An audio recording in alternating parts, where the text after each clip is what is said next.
Good afternoon and welcome to Lunchtime News on MTV Sports. Let's start off with a look at your headlines.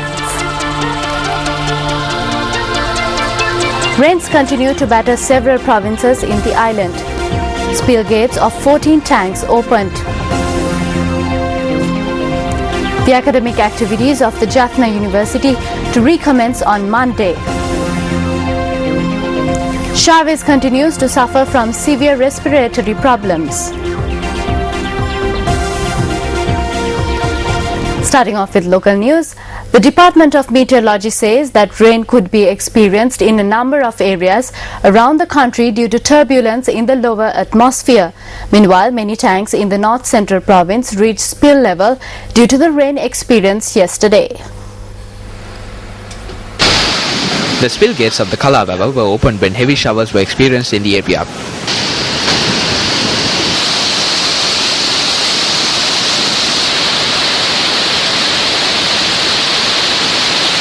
Irrigation engineer of the Kalababa, M.R. Bandara, said that with the rain experienced in the catchment areas, 4,989 cubic feet of water is added to the tank each second. The spill gates of the Kalababa have been opened by 4 feet each and 4,149 cubic feet of water is released per second. The water released from the Kalababa flows into the Rajangane reservoir, thereby forcing the spill gates of the reservoir to be reopened yesterday. 4,500 cubic feet of water is being released per second from the reservoir. Spill gates of several tanks in Polonnaruwa were also opened yesterday due to the inclement weather experienced in the area. All spill gates of the Parakrama Samudra have been opened by 6 inches each, which releases 700 cubic feet of water per second.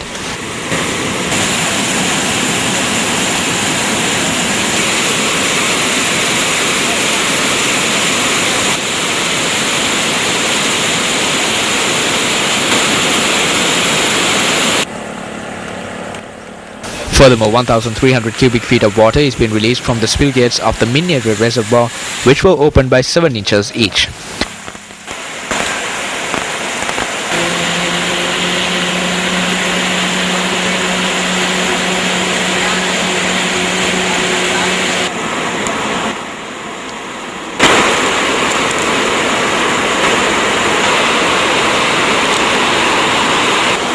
All spill gates of the Kaudilla tank have also been opened by 10 inches each. The spill gates release 3,100 cubic feet of water per second.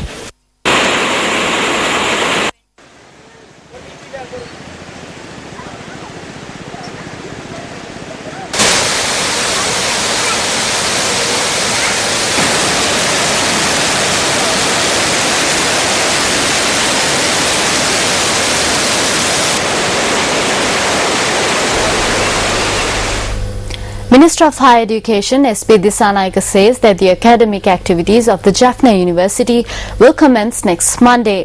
He said that this decision was arrived at following a discussion held at the Ministry of Higher Education yesterday with the administration of the university, the political authority in the area and the armed forces.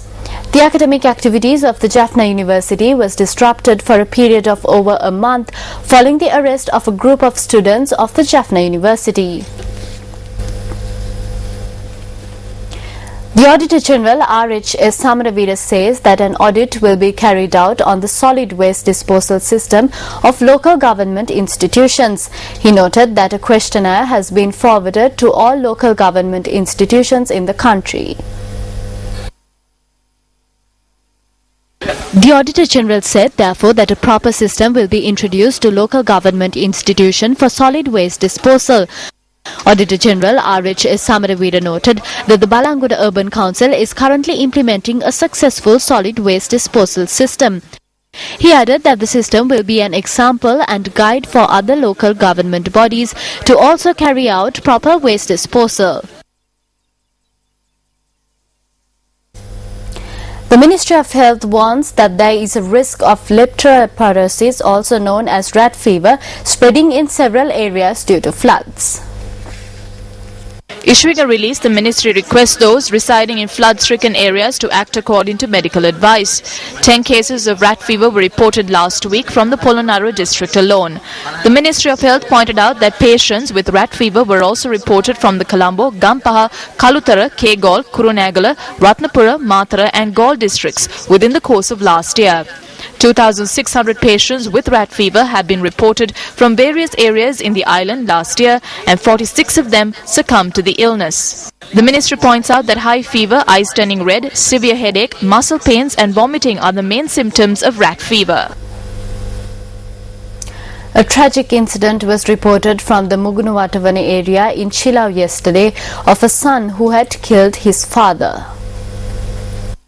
The son had assaulted his father with a sharp weapon following an argument at their residence in the Mugunawatavane area at around 2:50 last afternoon. The 40-year-old victim died upon admission to the Chilau hospital. The police has arrested an 18-year-old in connection to the killing. The police noted that the suspect will be produced before the Chilau Magistrates Court today.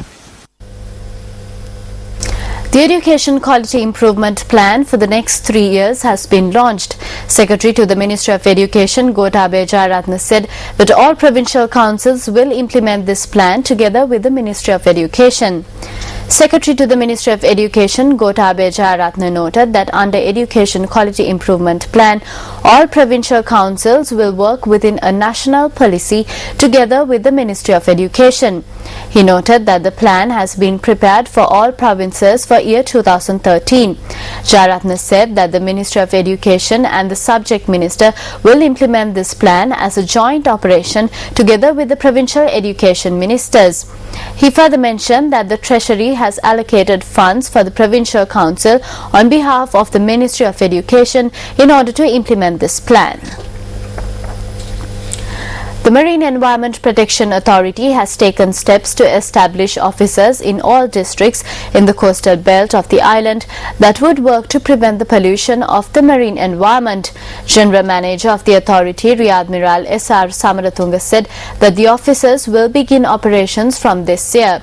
He pointed out that programs will be implemented through these officers to prevent the pollution of the marine environment that could occur due to the rapid developments taking place in coastal areas.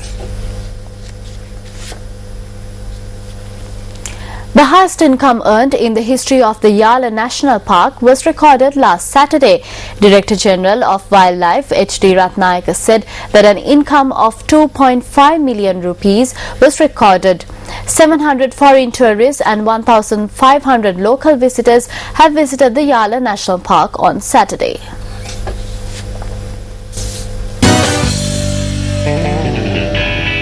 In sports news, Day 2 of the third and final test between Sri Lanka and Australia is currently underway at the Sydney Cricket Ground.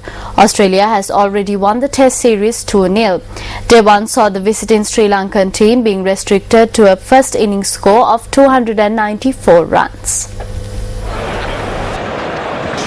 Former Australian paceman Glenn McGrath was inducted into the ICC Hall of Fame before play commenced on Day 2 of the third test. Who's sitting alongside me. Explain what's happening here, Glenn. Bowler for Sri Lanka. David Warner and Ed Cowan began the Australian first innings. The pair managed to put on a 36-run opening stand before Cowan was run out for 4 runs. Oh, he got lucky. Gee, got lucky with that. Coming back for 2. And he's gone! He's gone! What about that? Oh, visit.